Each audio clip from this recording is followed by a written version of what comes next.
I will end the electric vehicle mandate on day one.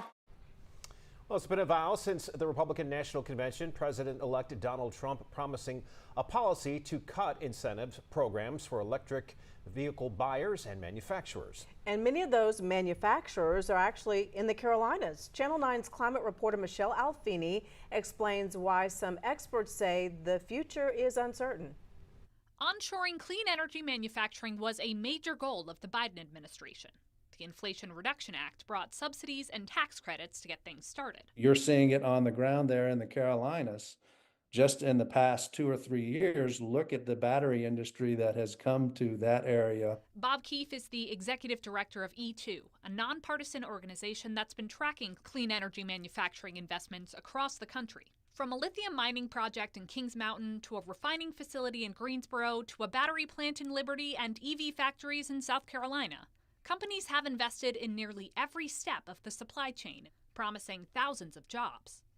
The problem is, most of these projects won't get up and running until at least next year, when a new Trump administration critical of EVs takes the reins. If we shift the country back to one that is solely shackled to oil and gas and fossil fuels and stop supporting the growth of electric vehicles, clean energy, then there are few places that are going to be more hurt than the Carolinas. President-elect Donald Trump has promised to pull back on climate policy and repeal incentives for EVs. But he's also promised to work on building up American manufacturing using tariffs. Tariffs result in an immediate uplift in jobs here in America, because all of a sudden it becomes really important to invest locally. Dr. Parminder Jasal works to connect those hiring in advanced manufacturing with qualified workers. She says she expects tariffs to improve the job outlook at first, even in the clean energy sector,